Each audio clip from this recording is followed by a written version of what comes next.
Okay, so let's get right into it. We're going to talk about the world of modern friendships. You know, your best mates, the friends you game with online, and maybe even the AI in your phone.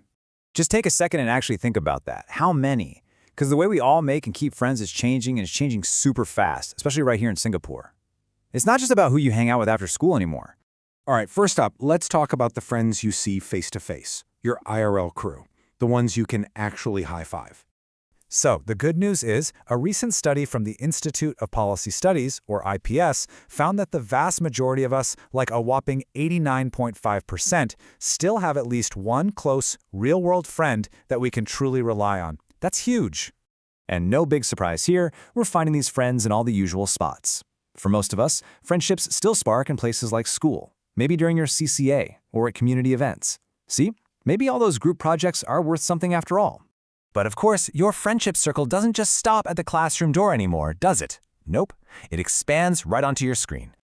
Now check this out.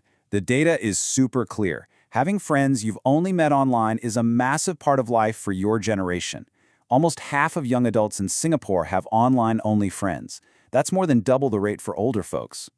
And look, if you think online friendships are somehow less real, that same IPS study says we should probably think again.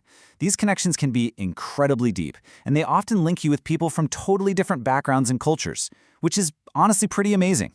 So we have our IRL friends and our online friends. But now, let's get into the newest and maybe the weirdest type of friend showing up on our screens: artificial intelligence.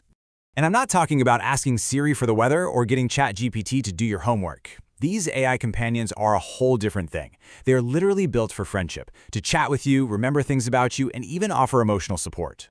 You've probably even heard of some of these. Platforms like Character.ai and Replica are becoming super popular, especially with teens. Why?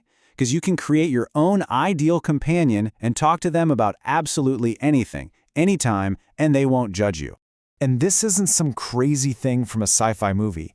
It's happening right now. Here in Singapore, about 1 in every 10 people are already using these AI chatbots just for a casual chat or for some emotional support when they're feeling a bit down.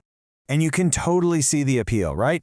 An AI friend is always there for you, 24/7. It never gets tired of listening to you vent, and it never has a bad day of its own. But here's the most important word on this slide. It simulates empathy. It doesn't actually feel anything at all. Okay, this is where we need to get real for a minute, because this whole new world of digital friendship, it's not all good. There is a very real dark side that we absolutely have to talk about. Experts like Dr. Sanjeev Nair are warning us that online harm, like cyberbullying, can be so much more intense than teasing in the school hallway. Why? Because it can follow you home, into your room, and it can be seen by, well, everyone. It can feel like there's just no escape. And this isn't a small problem. A national study found that a shocking 1 in 3 young people in Singapore are dealing with serious mental health symptoms, and experts are pointing to things like cyberbullying and just too much social media is part of the reason why. Now, when it comes to AI friends, one of the biggest risks is dependency. It's just so easy to get used to having an always-on friend, which can make you slowly start to pull away from the real and, yeah, sometimes more difficult relationships with the actual people in your life. And that dependency, well, it can lead to isolation.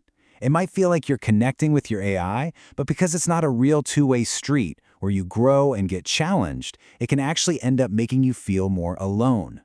Then there's manipulation. You have to remember some of these AIs are designed with algorithms to get you hooked and keep you on the app.